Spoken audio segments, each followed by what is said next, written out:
Yo contaba el dinero que la gente entregaba llorando en el altar, billetes arrugados, húmedos de lágrimas, monedas que sonaban como súplicas. Durante 21 años, mis manos tocaron millones de pesos, dólares, hasta euros que llegaban de hermanos en España. Yo era Emiliano Vasconcelos, pero todos me decían Emilio. Tenía 31 años cuando entré como voluntario en la tesorería de una mega iglesia en Guadalajara. Creía que servía a Dios. Descubrí que servía a un sistema. Los domingos por la noche, después del tercer culto, cuando las luces del templo se apagaban y las familias volvían a sus casas, yo me quedaba en una sala sin ventanas del segundo piso. Allí llegaban las bolsas. Bolsas de lona verde, pesadas, con el logo de la iglesia bordado en dorado. Adentro, fajos de billetes, sobres con nombres escritos a mano, cheques doblados. A veces había joyas, anillos de matrimonio, escrituras de terrenos. Una vez conté un sobre que contenía las llaves de un coche y una carta que decía: «Pastor, es todo lo que tengo para sembrar en el reino». Ese coche valía más de 200,000 pesos. Lo vendieron en menos de una semana. Al principio, me temblaban las manos cuando abría las bolsas. Sentía que tocaba algo sagrado. Los pastores nos repetían: «Hermano Emilio, usted está manejando las primicias del pueblo de Dios. Cada billete es una oración. Cada moneda, un milagro esperando manifestarse». Yo lo creía. Me arrodillaba antes de contar. Oraba por cada donante. Lloraba cuando veía cantidades grandes, pensando en la fe que representaban. Pero con los meses, algo cambió. Empecé a ver patrones. Números que no cuadraban con lo que se anunciaba desde el púlpito. Movimientos que nadie explicaba. Antes de seguir, quiero saber algo. ¿De dónde me estás viendo? ¿Eres de México, Colombia, Argentina, Estados Unidos? Escríbelo en los comentarios. Necesito saber quién está del otro lado, porque lo que voy a contarte no es solo mi historia. Es la historia de miles de hermanos que entregaron todo creyendo en una promesa. Y quiero que sepas que no estás solo si alguna vez sentiste que algo no estaba bien en tu congregación. Los números en pantalla eran impresionantes. En una noche buena, una sola congregación podía juntar entre 400,000 y 600,000 pesos mexicanos. Los días de campaña especial, cuando traían a un apóstol invitado de Brasil o de algún ministerio internacional, las cifras se disparaban. Una vez contamos 1,200,000 pesos en un solo culto. El pastor principal subió al estrado y gritó: «Gloria a Dios, el pueblo está desatando la prosperidad». La gente aplaudía, lloraba, levantaba las manos. Nadie sabía que de ese millón, casi 400,000 se irían directo a una cuenta personal. Yo lo supe porque llevaba el registro. Cada mes teníamos metas. No las llamábamos así en público, claro. En los cultos el pastor decía: «Dios me mostró que esta congregación tiene un potencial de bendición de 800,000 pesos mensuales». Pero en las reuniones de líderes, a puerta cerrada, la palabra era otra. «Necesitamos alcanzar 800,000 este mes.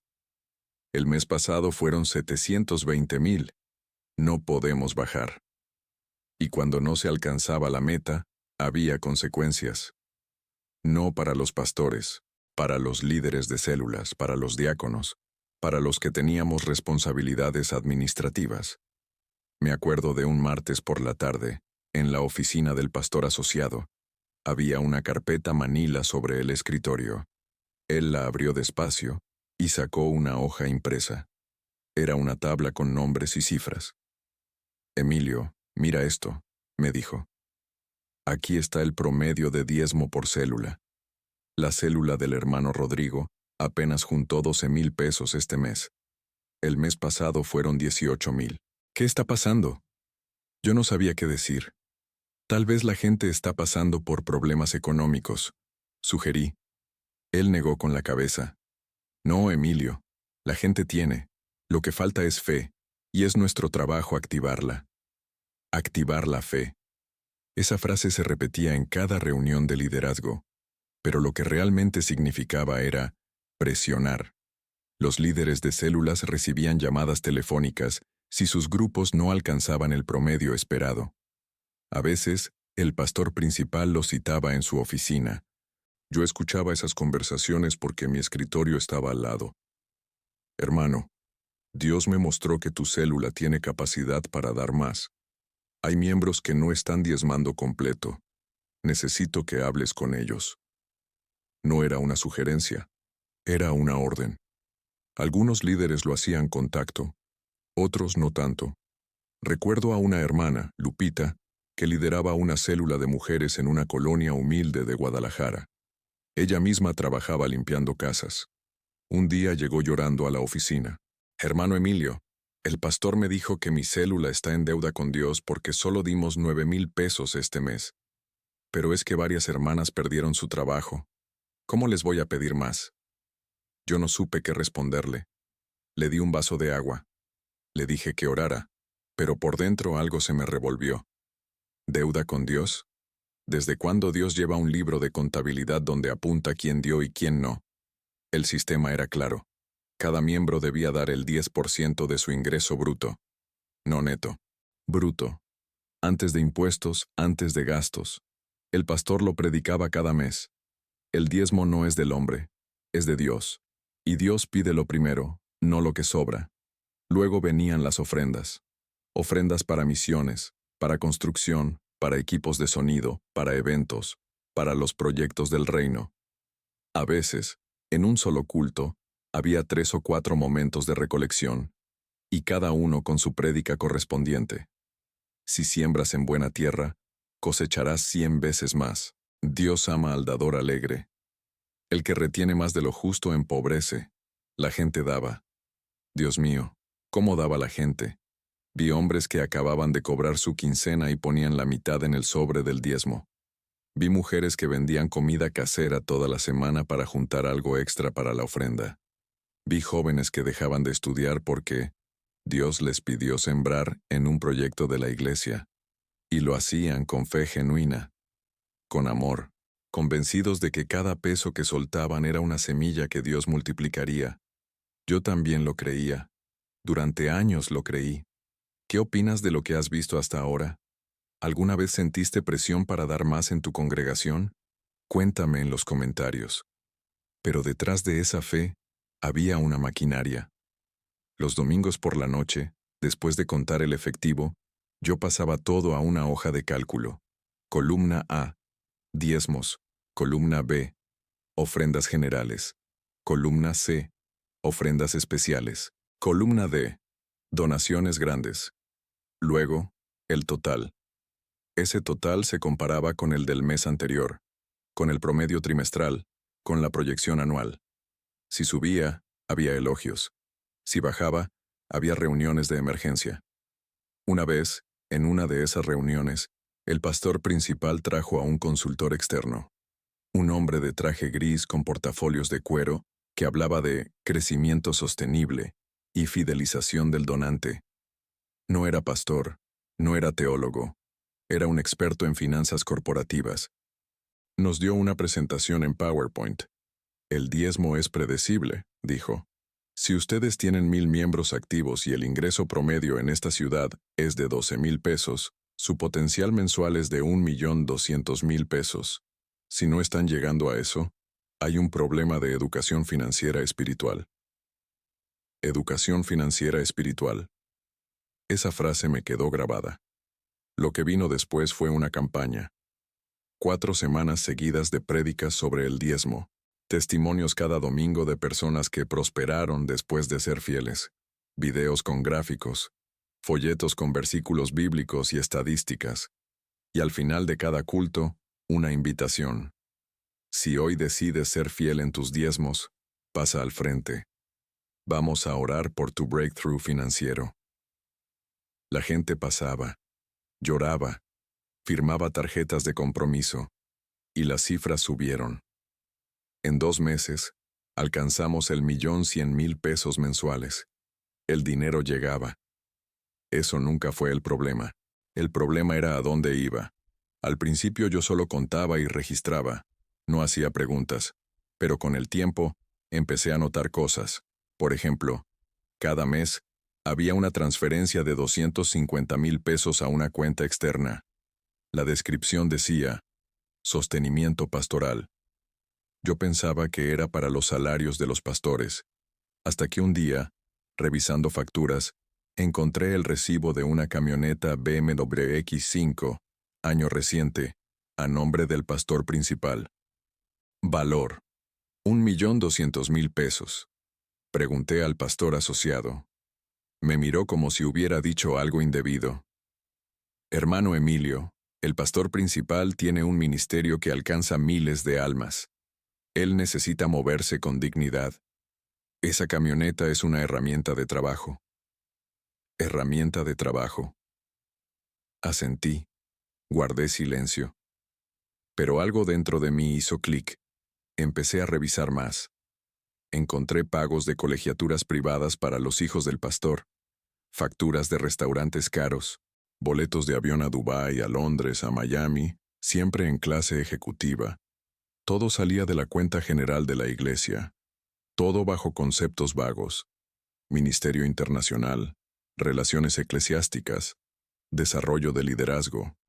Y mientras tanto, en la congregación, había familias que no podían pagar el alquiler, hermanos que pedían ayuda para comprar medicinas, jóvenes que abandonaban la universidad porque no tenían para la colegiatura. La iglesia tenía un fondo de ayuda social, pero era pequeño, muy pequeño. Tal vez el 2% del ingreso total. El resto se iba a gastos administrativos y expansión del ministerio. Expansión que incluía terrenos comprados a nombre de fundaciones fantasma, propiedades que luego aparecían en escrituras a nombre de familiares del pastor. Recuerdo una noche de diciembre. Acabábamos de contar la ofrenda de fin de año. Casi 2 millones de pesos. La gente había dado como nunca. Algunos habían vendido cosas. Otros habían pedido prestado para cerrar el año en obediencia. El pastor subió esa noche y lloró en el púlpito. Dios me dijo que este año viene un derramamiento sin precedentes para esta casa. La gente aplaudió. Yo estaba en la sala de conteo, mirando los fajos de billetes, sintiendo un vacío en el estómago. Esa misma semana, el pastor se fue de vacaciones a Cancún. 15 días. Se hospedó en un resort de 5 estrellas. Lo sé porque yo procesé la factura. 35,000 pesos solo de hospedaje sin contar vuelos ni comidas. Cuando regresó, predicó sobre el descanso que Dios da a sus siervos fieles. Nadie preguntó nada. Nadie se atrevía. Yo tampoco me atrevía. Tenía miedo. Miedo de perder mi lugar. Miedo de ser señalado como rebelde o sin cobertura espiritual. En esa iglesia, cuestionar al liderazgo era cuestionar a Dios mismo. Así nos habían enseñado. No toquéis a mis ungidos, repetían. El que habla mal del pastor, habla mal de Dios. Yo había visto a personas ser expuestas públicamente por murmurar. Había visto familias enteras ser expulsadas por sembrar división. No quería ser el siguiente, pero las dudas crecían. Cada vez que abría las carpetas contables veía más irregularidades, pagos sin comprobantes, transferencias a cuentas personales, préstamos de la iglesia al pastor que nunca se devolvían. Y sobre todo, veía la diferencia brutal entre lo que entraba y lo que se invertía en la comunidad. Si juntábamos 1,000,000 de pesos al mes, apenas 100,000 se usaban en actividades reales de la congregación. El resto desaparecía en conceptos ambiguos que solo los pastores principales autorizaban. En 2008, la iglesia lanzó una campaña llamada Edificando el Templo del Milenio. El pastor principal había tenido una visión. Dios quería un nuevo edificio, más grande, con capacidad para 5,000 personas.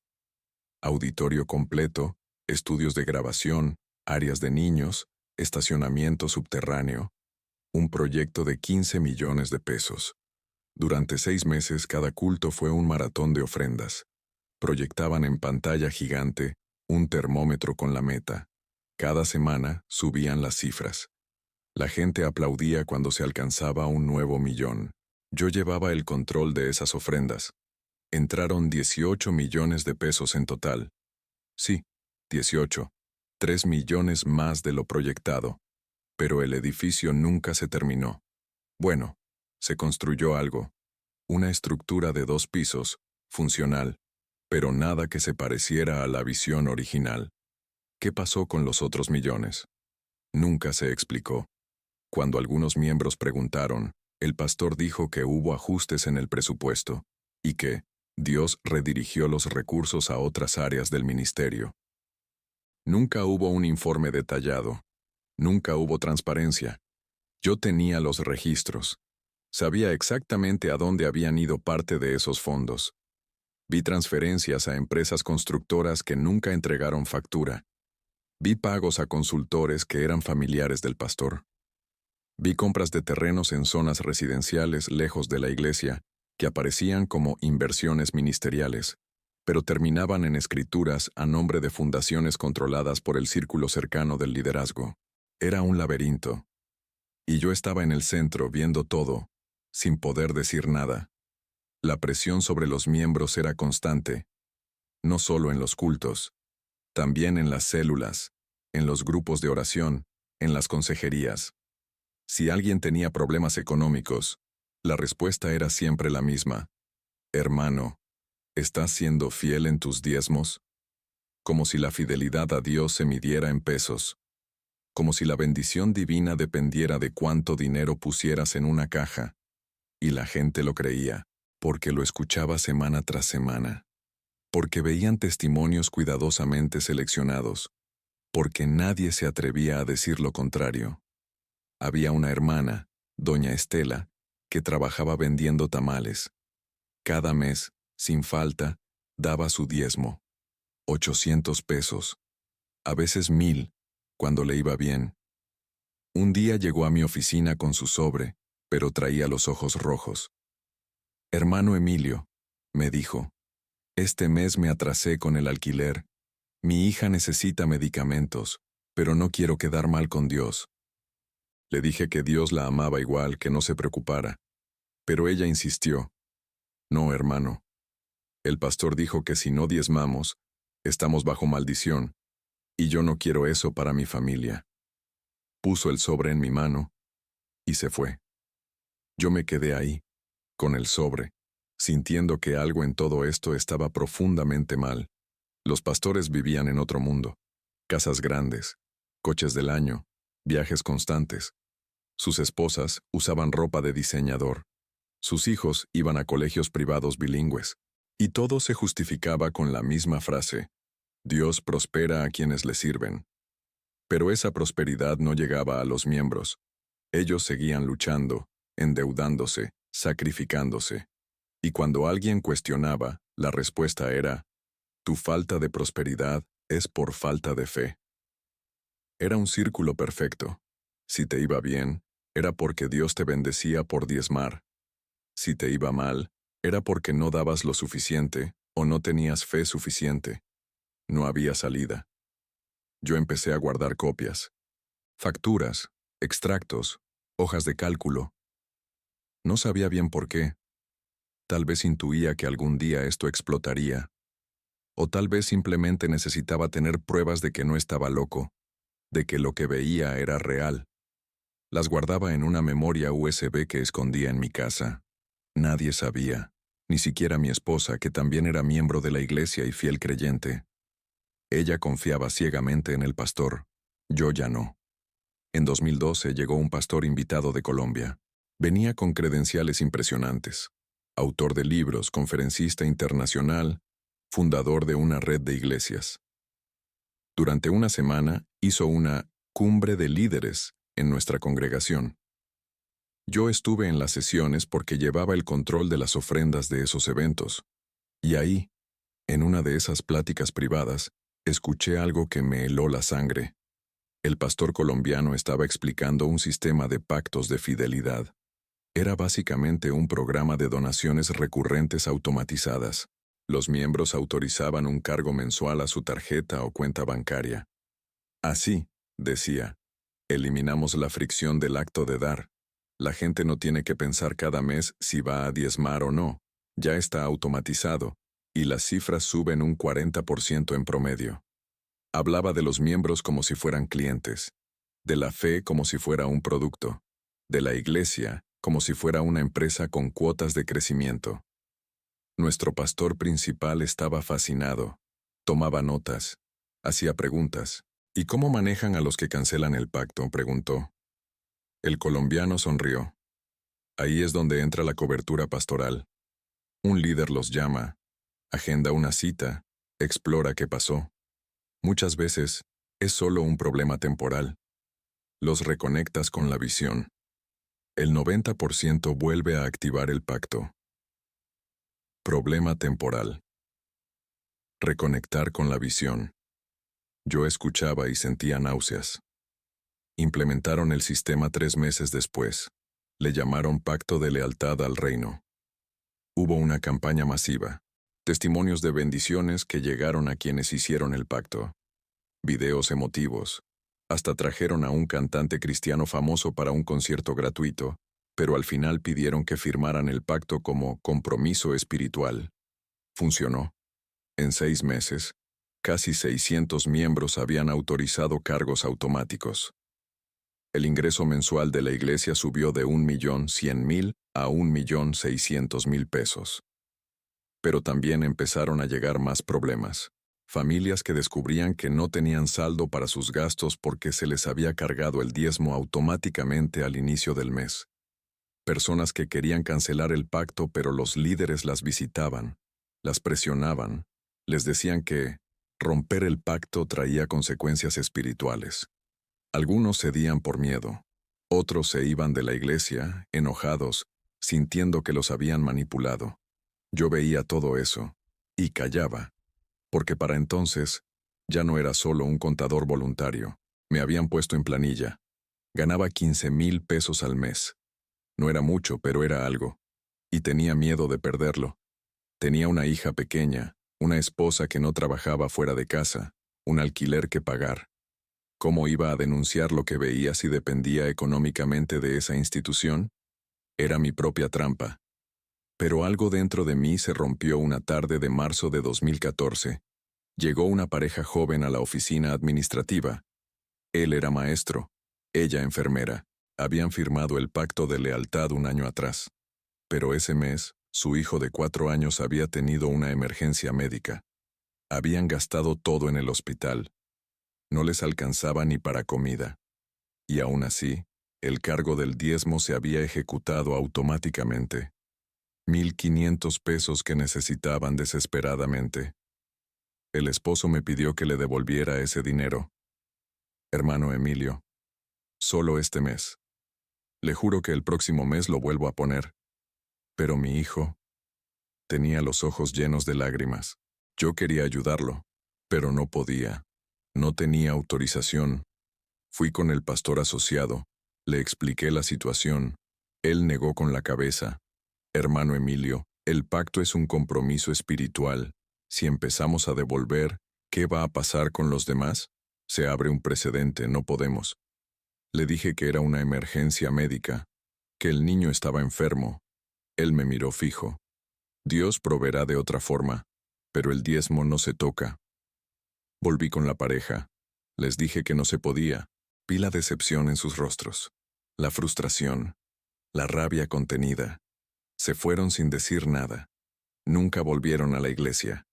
Y yo me quedé ahí, sentado frente a mi computadora, mirando las cifras en la pantalla, sintiendo que era cómplice de algo muy oscuro. A partir de ese momento algo cambió en mí. Ya no podía seguir justificando lo que veía. Empecé a investigar más. Revisé archivos antiguos, estados de cuenta de años atrás, transferencias que nadie había cuestionado, y descubrí un patrón sistemático de desvío de fondos. No era un error, no era descuido, era intencional. Por ejemplo, había una fundación registrada a nombre de la iglesia, pero con una junta directiva compuesta solo por el pastor principal y 2 de sus hermanos. Esa fundación recibía donaciones deducibles de impuestos de miembros que querían apoyar proyectos sociales, pero esos proyectos eran inexistentes. El dinero entraba a la fundación y salía en pagos a empresas fantasma. Una de esas empresas era una consultoría de desarrollo ministerial, cuyo único empleado era el hijo mayor del pastor. Encontré facturas por asesorías de hasta 50,000 pesos al mes. ¿Asesorías de qué? Nunca se especificaba. Solo decía, Consultoría Estratégica, marzo 2013. Y así, mes tras mes. Millones de pesos que salían de las ofrendas de la congregación y terminaban en los bolsillos de la familia pastoral. Todo legal en papel. Todo con facturas. Pero moralmente, éticamente, era un robo disfrazado de ministerio. También descubrí que el pastor principal tenía propiedades que oficialmente no estaban a su nombre. Había un rancho en Jalisco, registrado a nombre de la fundación, pero que él usaba como casa de fin de semana. Había un departamento en Puerto Vallarta, registrado a nombre de un ministerio de retiros, pero que su familia rentaba como Airbnb fuera de temporada. Todo funcionaba en una zona gris legal, donde la iglesia era dueña en papel, pero el pastor era el único beneficiario real. Y mientras tanto, en los cultos, seguía predicando sobre el sacrificio, sobre renunciar a lo material, sobre confiar en Dios por encima de las circunstancias. Hermanos, decía con voz quebrada, hay veces que Dios nos pide darlo todo, como Abraham con Isaac, como la viuda con sus 2 monedas, y cuando lo hacemos, Dios abre ventanas de cielo que no podemos abarcar. La gente lloraba, daba, se sacrificaba, y él seguía acumulando. Yo no podía más. Hablé con mi esposa, le conté lo que había visto. Ella no me creyó. Me dijo que estaba siendo engañado por el enemigo, que estaba tocando al ungido de Dios, que eso traería maldición sobre nuestra familia. Tuvimos una pelea terrible. Ella amenazó con contarle al pastor. Le rogué que no lo hiciera, que me diera tiempo para pensar. Pero ya era tarde. Alguien debió haber dicho algo. O tal vez el pastor notó que yo estaba distante, que ya no participaba con el mismo entusiasmo. Una tarde me llamó a su oficina. Cerró la puerta. Se sentó frente a mí y me dijo, Emilio, hay gente que está diciendo que tú andas revisando cosas que no te corresponden, que estás haciendo preguntas incómodas. ¿Es verdad? Le sostuve la mirada. Le dije que solo estaba haciendo mi trabajo, que llevaba los registros contables y que había encontrado inconsistencias. Él sonrió. Fue una sonrisa fría, calculadora. Hermano Emilio, dijo despacio, tú sabes que en este ministerio manejamos muchas cosas delicadas. No todo puede ser explicado a cualquiera. Hay un nivel de revelación que Dios da a los líderes. Y tú, con todo respeto, no eres un líder espiritual. Eres un administrador. Tu trabajo es contar y registrar, no cuestionar. Sentí la amenaza implícita, pero seguí. Le pregunté por las transferencias a la fundación, por las propiedades, por los pagos a familiares. Su rostro cambió. Ya no había sonrisa. Cuidado, Emilio. Estás cruzando una línea muy peligrosa. Yo podría interpretar esto como insubordinación, o peor, como robo, porque quien empieza a revisar archivos sin autorización, también puede empezar a llevarse cosas. ¿Me entiendes? Me estaba amenazando con acusarme de robo. A mí, que había sido fiel durante 13 años. Salí de esa oficina temblando. No de miedo, de furia. Esa noche, copié todos los archivos que pude. Facturas, extractos, correos electrónicos que había guardado, grabaciones de reuniones donde se hablaba abiertamente de optimizar las finanzas sin explicar a la congregación. Lo guardé todo en 3 memorias USB diferentes. Una la dejé en casa, otra en casa de un amigo fuera de la iglesia, otra en una caja de seguridad de un banco, y empecé a planear mi salida. Salir de una iglesia así no es fácil. No es solo renunciar a un trabajo, es renunciar a una comunidad, a amigos, a una identidad. Durante 14 años, mi vida entera había girado alrededor de esa congregación. Mis amigos eran de ahí. Mi esposa estaba profundamente conectada. Mi hija había crecido en los grupos de niños. ¿Cómo salías de eso sin que se desmoronara todo? Lo primero que hice fue buscar asesoría legal. Fui con un abogado especializado en derecho fiscal. Le mostré parte de los documentos. Él revisó todo con cuidado. Después de una hora, levantó la vista y me dijo: «Esto es grave. Hay evasión fiscal, simulación de operaciones, posible lavado de dinero. Si presentaras esto ante las autoridades, podría haber una investigación seria». Le pregunté qué tan protegido estaría yo. Me dijo que no mucho, que si denunciaba, el pastor podía contraatacar acusándome de desfalco o difamación, que necesitaba más pruebas, más testimonios, más respaldo. No tenía más testimonios. Todos los demás que trabajaban en administración eran leales al pastor, o estaban demasiado asustados para hablar. Yo estaba solo. Decidí entonces buscar otra estrategia. Hablé con un amigo periodista. Le conté lo que pasaba. Él se interesó, pero me dijo que sin pruebas verificables y sin testigos adicionales, era difícil publicar algo. Además, me advirtió: «Estas iglesias tienen abogados poderosos. Te pueden hundir en demandas». Mientras tanto, la tensión en casa crecía. Mi esposa no entendía por qué yo estaba tan distante de la iglesia. Dejé de asistir a los cultos entre semana. Solo iba los domingos por ella. Pero ya no participaba, no cantaba, no levantaba las manos. Me sentaba atrás, mirando todo con otros ojos, y cada vez que el pastor predicaba sobre el diezmo, sentía asco. Un domingo de julio de 2015, el pastor lanzó otra campaña. Esta vez se llamaba Sembrando para el Milagro. La idea era que cada familia hiciera una siembra de fe, equivalente a un mes completo de ingresos. Un mes. 12,000, 15,000, 20,000 pesos dependiendo de cada quien. «Dios me mostró», dijo el pastor con voz dramática, «que quien haga esta siembra en obediencia, antes de que termine el año verá un milagro financiero en su vida». La gente respondió, algunos llorando, otros temblando. Vi a una mujer que corrió al frente con un cheque. Vi a un hombre que sacó su tarjeta de crédito ahí mismo para hacer el pago. Era un frenesí, una histeria colectiva, y yo sentado en mi banca pensaba: esto es una secta, no es una iglesia, es una secta. Esa semana, tomé la decisión. Renuncié. Le envié un correo al pastor diciendo que por motivos personales dejaba mi puesto en la administración. No di explicaciones, no acusé nada, solo dije que necesitaba un cambio. Él me llamó, me pidió que reconsiderara. Le dije que no. Me preguntó si había algo que él pudiera hacer. Le dije que no. Hubo un silencio largo. Luego dijo: «Emilio, espero que esto no se convierta en un problema. Tú sabes muchas cosas. Cosas que, si se malinterpretan, pueden causar mucho daño. Confío en que tu temor de Dios prevalecerá». Era otra amenaza. Pero esta vez no me asusté. Le dije que no se preocupara. Y colgué. Al domingo siguiente, el pastor anunció desde el púlpito que yo había dejado mi puesto por motivos de salud, y pidió oración por mí. No dijo nada más. Pero empezaron los rumores, que yo estaba en pecado, que me habían descubierto algo turbio, que estaba bajo ataque espiritual.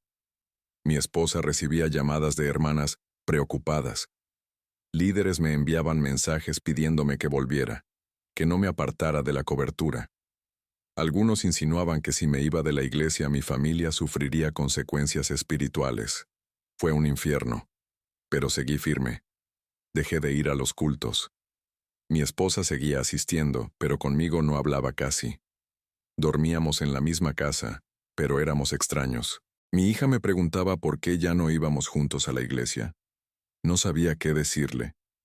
Y entonces pasó algo que lo cambió todo. En octubre de 2015, 3 meses después de mi renuncia, un escándalo estalló en otra megaiglesia en Monterrey. Un tesorero había filtrado documentos a la prensa mostrando cómo el pastor principal había desviado fondos para comprarse una mansión en Texas. La noticia se hizo viral. Hubo investigaciones. El pastor fue arrestado. La iglesia se dividió. Mi amigo periodista me llamó. «Emilio, este es el momento. Si tienes pruebas de lo que me contaste, ahora la gente está dispuesta a escuchar. Dudé. Tenía miedo, pero también tenía rabia. Rabia por todas las familias que había visto sacrificarse mientras los pastores vivían como millonarios. Rabia por esa pareja cuyo hijo estaba enfermo y no les devolvieron su diezmo. Rabia por mí mismo, por haber sido cómplice durante tantos años.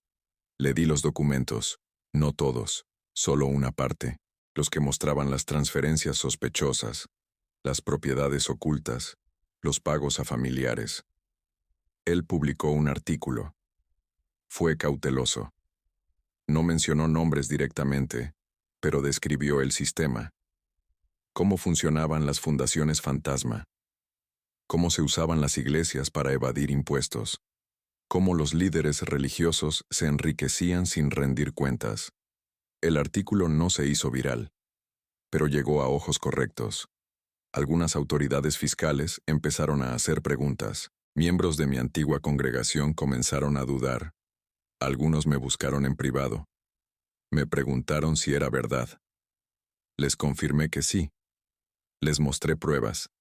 Y poco a poco, se formó un grupo de unas 20 personas que también querían salir, pero no sabían cómo. El pastor se enteró de que yo estaba detrás. Mandó a 2 líderes a mi casa. Tocaron la puerta un sábado por la mañana. Mi esposa los dejó entrar. Yo bajé y los encontré en la sala. Fueron directos. Hermano Emilio, el pastor nos envió. Está muy dolido por lo que estás haciendo. Estás difamando el nombre de Dios. Estás dividiendo la iglesia. Y si no paras, tendremos que tomar medidas legales. Les dije que no estaba difamando a nadie, que solo había dicho la verdad. Uno de ellos, un hombre grande, de voz grave, se acercó. La verdad, hermano, es lo que Dios revela, no lo que tú interpretas, y tú no eres nadie para juzgar al ungido de Dios. Mi esposa estaba llorando. Les pidió que se fueran. Ellos se fueron, pero esa noche, ella me dijo que necesitábamos hablar. Fue la conversación más dura de mi vida. Le mostré todo. Los documentos, las facturas, las transferencias, las propiedades, los correos. Ella lloró. No quería creerlo. Pero los números no mentían. Le mostré el rancho en Jalisco, registrado a nombre de la fundación pero usado por el pastor. Le mostré los pagos al hijo del pastor por consultorías inexistentes. Le mostré las ofrendas de construcción que nunca se usaron para construcción. Ella se quebró. ¿Por qué no me dijiste antes?, me preguntó. Le expliqué que tenía miedo. Miedo de que no me creyera. Miedo de perder nuestra familia. Miedo de perder todo. Ella me abrazó. Y por primera vez en meses lloré. Lloré por todo lo que habíamos perdido, por todo lo que nos habían quitado, por todo el tiempo que dimos creyendo en algo que era una mentira. Decidimos irnos de Guadalajara. No podíamos seguir ahí. La presión era insoportable. Amigos que nos evitaban. Mensajes anónimos amenazantes. Una vez pintaron en la puerta de mi casa, Judas. Pusimos la casa en venta. Buscamos oportunidades en otro lugar. Y en marzo de 2016, nos mudamos a Houston, Texas. Mi esposa tenía una hermana allá. Nos ayudó a instalarnos. Fue empezar de cero. Nuevo país, nuevo idioma, nuevas luchas. Pero también fue liberador. En Houston, encontramos una iglesia pequeña, transparente, donde el pastor mostraba cada mes el estado financiero, donde no había presión, donde el diezmo era opcional, no obligatorio, donde la fe era genuina, no un negocio. Y poco a poco, empecé a sanar. Pero la historia no terminó ahí. En 2018, 2 años después de nuestra mudanza, recibí una llamada de México.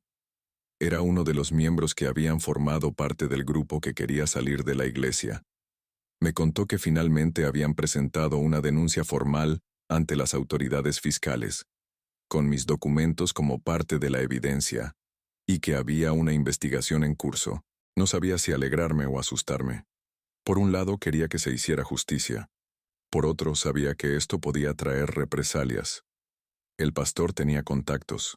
Tenía dinero, tenía abogados, podía defenderse y contraatacar, pero seguía adelante. Desde Houston, me mantuve en contacto con el grupo. Les di más información, testimonios, documentos que había guardado. La investigación tomó tiempo, años, pero en 2020, en plena pandemia, salió la noticia. La Secretaría de Hacienda había encontrado irregularidades graves en la administración de varias iglesias en Guadalajara, incluyendo la mía. Evasión fiscal por millones de pesos, simulación de operaciones, fundaciones fachada. El pastor principal fue citado a declarar. No fue arrestado. Nunca lo arrestaron. Gente con dinero y poder rara vez enfrenta consecuencias reales. Pero sí hubo sanciones, multas millonarias, cierre temporal de algunas instalaciones, y sobre todo, hubo exposición. Medios nacionales cubrieron el caso, exmiembros dieron testimonios, y la reputación del pastor quedó destrozada. Muchos miembros finalmente abrieron los ojos. La congregación se redujo a la mitad. Familias enteras se fueron. Algunos me buscaron para disculparse por no haberme creído. Otros simplemente desaparecieron, avergonzados.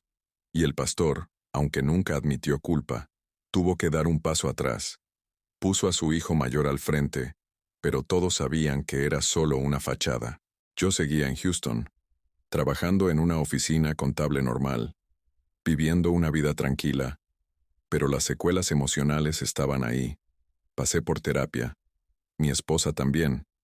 Nuestra hija, que para entonces tenía 12 años, tuvo que procesar todo lo que había pasado. Dejamos la iglesia que habíamos encontrado en Houston, no por problemas, sino porque necesitábamos un descanso de todo lo religioso. Durante 2 años, no pisamos ninguna iglesia. Solo nos quedábamos en casa los domingos. Leíamos, hablábamos, sanábamos, y lentamente, muy lentamente, reconstruimos nuestra fe. Pero ya no era la misma fe. Era una fe más crítica, más consciente, más cuidadosa. Ya no íbamos a aceptar ciegamente lo que un líder dijera. Ya no íbamos a dar sin preguntar. Ya no íbamos a sacrificar nuestra estabilidad económica por una visión que solo beneficiaba a unos pocos. Y empecé a hablar. Primero en grupos pequeños de exmiembros de mega iglesias, luego en foros en línea, finalmente, en podcasts y entrevistas. Conté mi historia. Y descubrí que no era único. Había miles, tal vez millones, de personas que habían pasado por lo mismo, que habían dado todo creyendo en una promesa, que habían sido manipulados, presionados, exprimidos financieramente en nombre de Dios. Había ex-tesoreros como yo, ex-líderes de células que habían visto la presión interna, ex-músicos que habían visto el derroche, ex-pastores jóvenes que habían sido explotados sin salario, todos con historias similares, todos con cicatrices similares, y todos con la misma pregunta: ¿cómo permitimos que esto pasara? Hoy, en 2025, estoy aquí contando esta historia porque necesito que sepas algo. No estás loco si sientes que algo no está bien en tu iglesia. No eres rebelde si cuestionas a tu pastor. No estás bajo maldición si dejas de diezmar cuando tu familia no tiene para comer. Y no eres menos cristiano si decides irte de una congregación que te manipula financieramente. El sistema de diezmos y ofrendas, tal como lo manejan muchas megaiglesias, no es bíblico. Es un negocio. Sí, hay versículos que hablan del diezmo, pero esos versículos están en el Antiguo Testamento, en un contexto agrícola, donde se daba el 10% de la cosecha para sostener a los levitas que no tenían tierra. No era dinero, era grano, animales, frutos, y se distribuía entre los pobres, las viudas, los huérfanos. En el Nuevo Testamento, Jesús nunca pidió diezmos. Pablo nunca estableció un sistema de porcentajes obligatorios. Lo que sí promovieron fue la generosidad voluntaria, según cada uno propusiera en su corazón, no por obligación ni por presión. Y sobre todo, promovieron la transparencia y el cuidado de los vulnerables. Cuando había ofrendas en las primeras iglesias, se usaban para ayudar a los necesitados, no para enriquecer a los líderes. Pero en algún punto, La iglesia institucional descubrió que el miedo y la culpa eran herramientas poderosas. Si no diezmas, estás robando a Dios. Si no das, estás bajo maldición. Si cuestionas, estás tocando al ungido. Y con esas frases, construyeron imperios, edificios millonarios, canales de televisión, aviones privados, todo financiado con el sacrificio de gente humilde que creía estar sembrando para el cielo. Yo fui parte de ese sistema. Durante 21 años, conté el dinero. Vi los números. Vi las transferencias. Vi cómo millones de pesos que entraban con lágrimas de fe salían hacia cuentas personales, propiedades de lujo, estilos de vida que nada tenían que ver con el Evangelio de Jesucristo. Y callé. Por miedo, por conveniencia, por cobardía. Pero ya no callo. Por eso estoy aquí. Por eso cuento esta historia. Porque necesito que sepas que si estás viviendo algo parecido, no estás solo. Hay salida. Hay vida después de la mega iglesia. Hay fe genuina más allá de los sistemas de control. Y hay comunidad entre quienes hemos pasado por esto y hemos decidido no quedarnos en silencio. Si eres líder en una iglesia y manejas finanzas, te reto a ser transparente. Publica los estados financieros. Muestra a dónde va cada peso. Explica los salarios, los gastos, las inversiones. Si no tienes nada que ocultar, ¿por qué no mostrarlo? Y si tienes algo que ocultar, entonces sabes que estás en el lado equivocado de esta historia.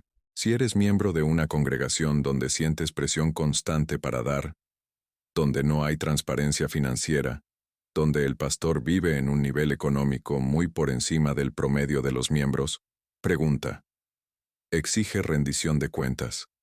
Y si no te la dan, considera seriamente si esa es la comunidad donde Dios quiere que estés. Porque Dios no necesita tu dinero. Dios quiere tu corazón. Y un corazón manipulado, presionado y explotado, no puede adorar libremente. Sé que para algunos lo que estoy diciendo suena a herejía. Sé que hay quienes dirán que estoy amargado, que estoy resentido, que estoy atacando a la iglesia. No estoy atacando a la iglesia. Estoy atacando un sistema corrupto que se esconde detrás de la iglesia.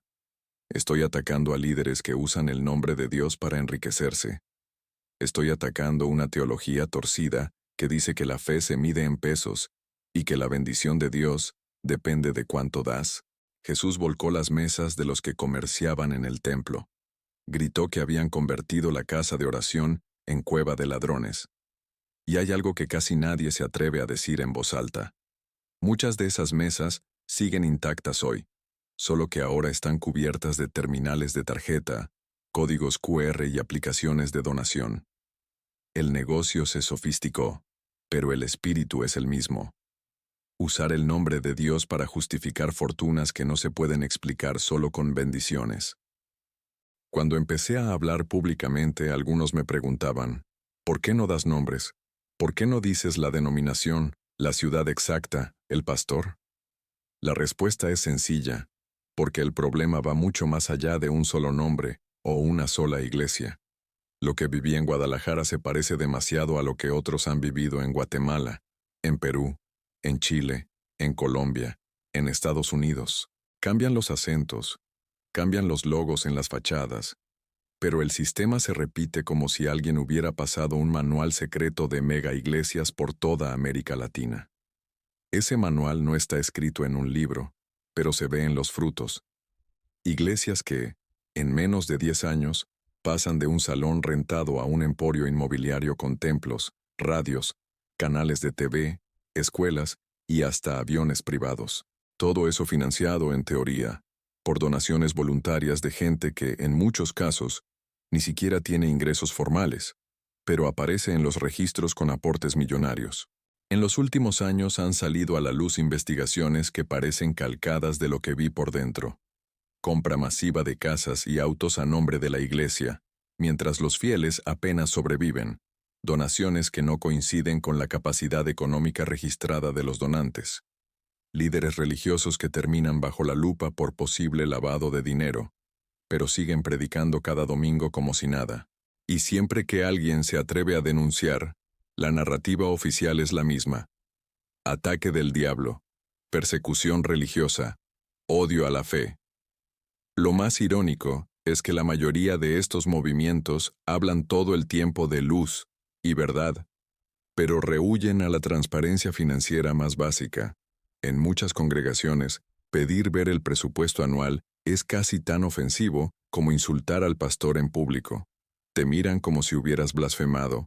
Algunos incluso dicen que eso es mentalidad mundana, que en las cosas de Dios no se manejan números, se maneja fe.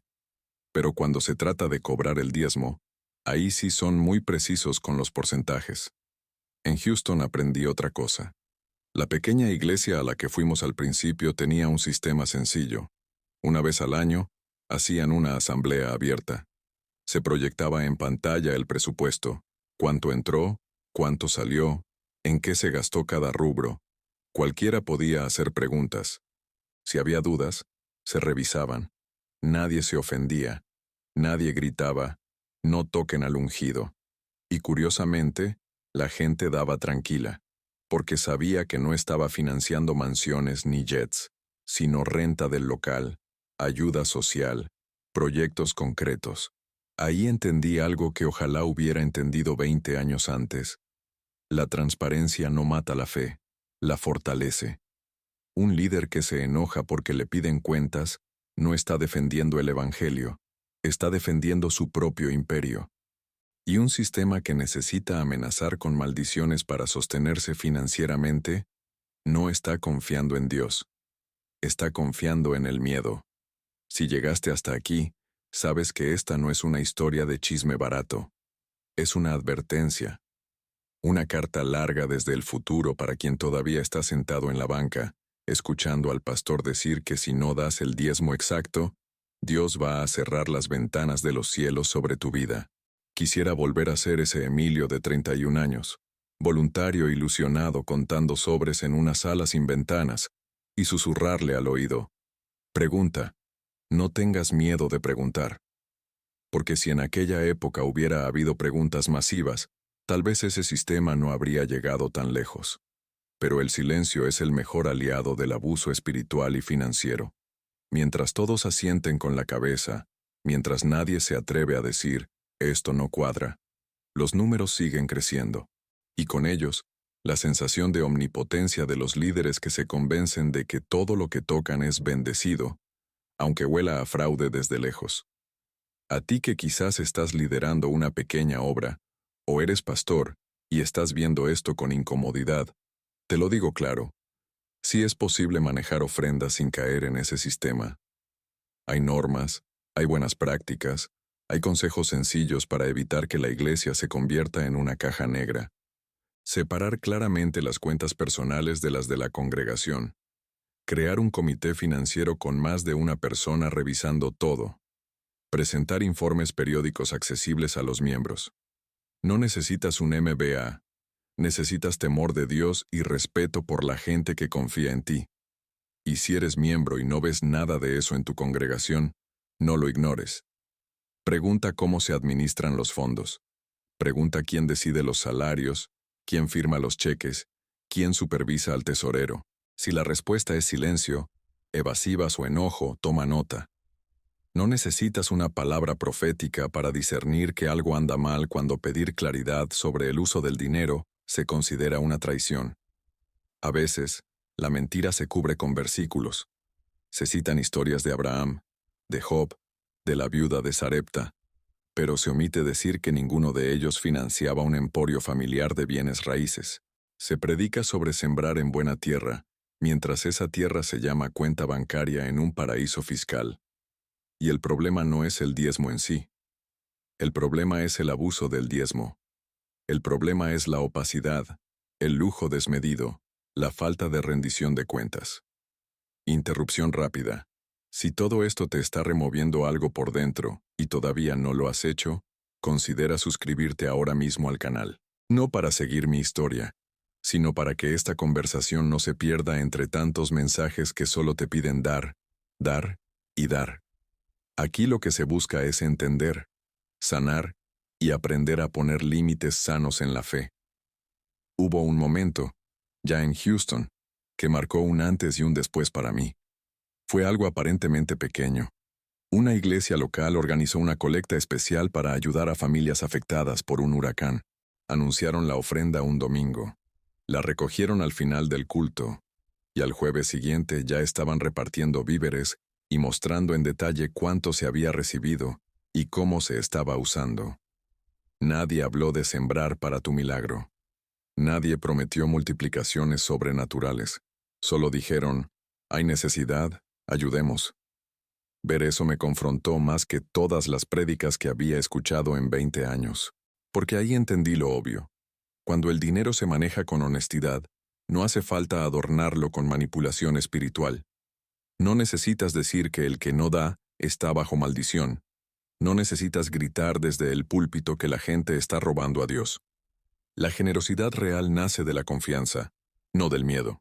También me di cuenta de otra cosa dolorosa. Todos esos millones que conté en Guadalajara, todas esas noches de bolsas pesadas y sobres anónimos, pudieron haber cambiado la historia de cientos de familias si se hubieran usado correctamente. Se pudieron haber pagado tratamientos médicos, estudios, microcréditos, comedores comunitarios, pero la mayor parte terminó en ladrillos que nadie necesitaba, en oficinas lujosas, en autos de alta gama, en viajes y propiedades que poco tenían que ver con el reino que Jesús predicó. A veces me preguntan si me arrepiento de haber denunciado. La respuesta es sí y no. Me arrepiento de no haberlo hecho antes, de haber sido parte del engranaje durante tanto tiempo, de haber contado el dinero sin contar el costo humano detrás de cada billete. Pero no me arrepiento de haber hablado, porque desde que empecé a compartir mi historia, he recibido mensajes de personas que, gracias a eso, se atrevieron a cuestionar, a pedir cuentas, a salir de entornos abusivos. Una mujer de Perú me escribió que dejó una iglesia donde le exigían el 20% de su salario como pacto de ministerio, y la culpaban por la enfermedad de su hijo cuando no llegaba a la meta. Un hombre de Colombia me contó que, al ver que su pastor manejaba efectivo sin registro, reunió a varios diáconos y lograron establecer un comité financiero con informes mensuales. Y un joven de Guatemala dijo que decidió estudiar contabilidad precisamente para ayudar a su congregación a ser más transparente que la mega iglesia de la que salió su familia. Si algo quiero que te quede claro de todo esto, es lo siguiente. Dios no necesita que protejas a tu pastor de la verdad. La verdad no destruye la obra de Dios, destruye los ídolos. Y en nuestro continente, uno de los ídolos más grandes que se ha levantado en nombre de la fe es el dinero disfrazado de visiones de reino. Hay iglesias que, como se ha documentado en distintos países, manejan donaciones por cientos de millones, compran decenas de propiedades y vehículos, y aún así, se resisten con todo a cualquier intento de regulación o supervisión externa. Dicen que el Estado no debe meterse en las cosas de Dios, pero están encantadas de recibir exenciones de impuestos, subsidios indirectos y todo beneficio posible. Esa combinación de privilegios sin supervisión es el caldo perfecto para el abuso. Por eso es tan importante hablar de transparencia, no como una moda, sino como un principio espiritual. Hay organizaciones cristianas serias que ya están proponiendo normas claras: separar fondos restringidos, rendir cuentas regularmente a los miembros, establecer auditorías internas o externas.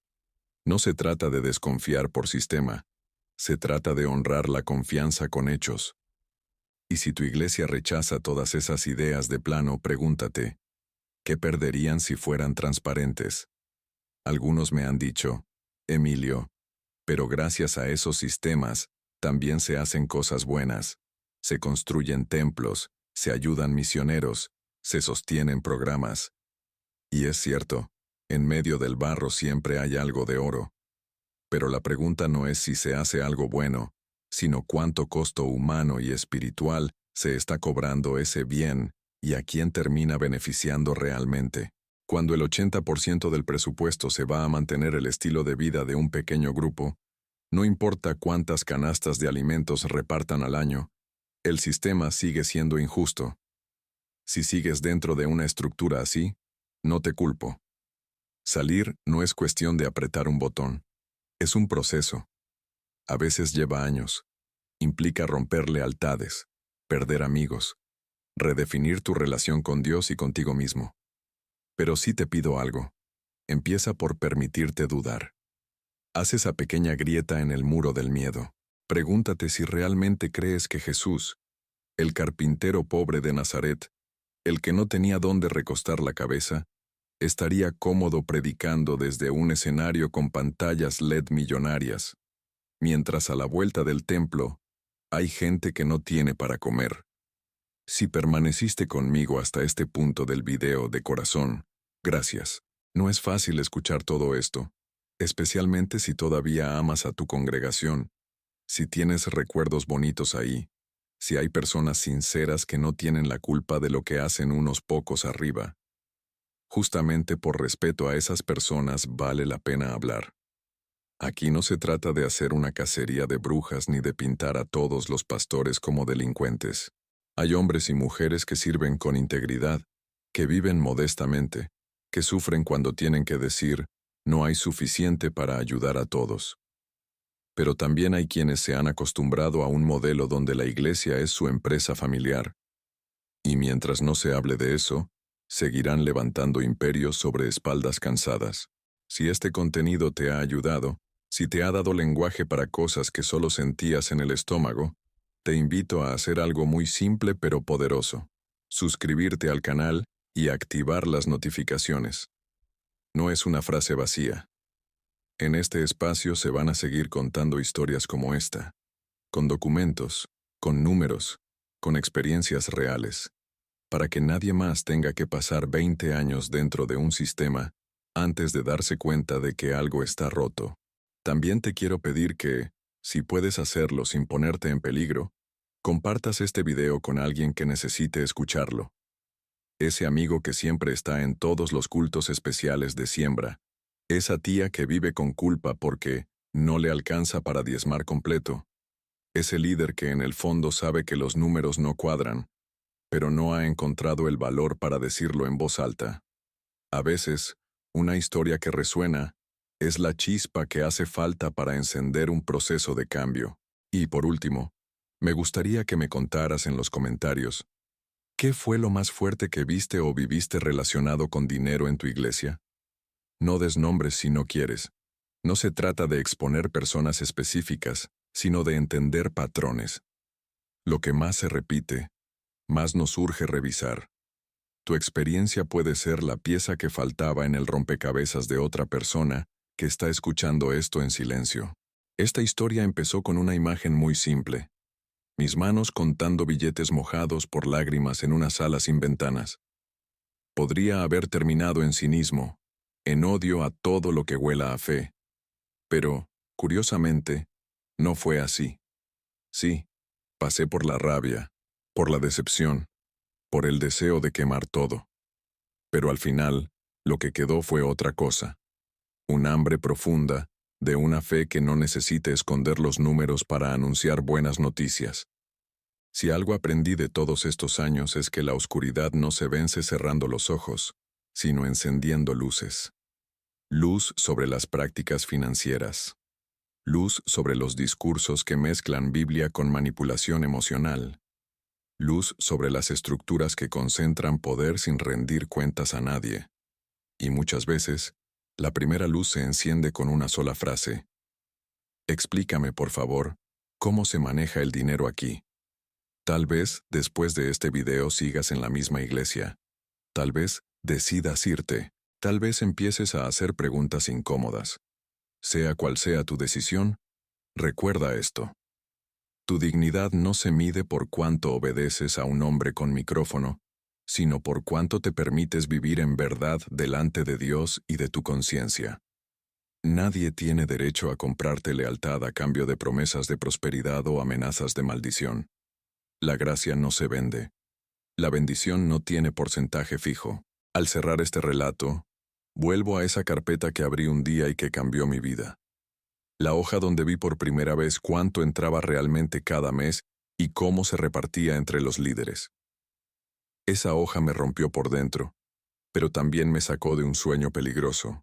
Hoy, de alguna forma, este video es otra carpeta abierta.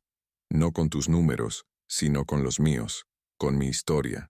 Y así como esa verdad me obligó a tomar decisiones difíciles, quizá esta te empuje a dar un paso que llevas años posponiendo. Te invito a dejar en los comentarios qué piensas de todo lo que acabas de escuchar. ¿Te gustaría que en un próximo video entre a detalle en cómo eran exactamente las metas mensuales, los porcentajes, los bonos espirituales que recibían ciertos líderes por alcanzar ciertas cifras? ¿Quieres que muestre, con ejemplos simulados pero realistas, cómo se movían esos millones sin que nadie en la iglesia se enterara? Tu respuesta va a guiar los próximos episodios. Y antes de que te vayas, haz dos cosas. Si aún no lo hiciste, suscríbete y mira el próximo video recomendado aquí al lado, donde se va a profundizar en un caso concreto de cómo una sola campaña de construcción del templo generó más de lo que costaba la obra. ¿Y qué pasó con el excedente? Lo que viste hoy fue la panorámica. Lo que viene es el zoom.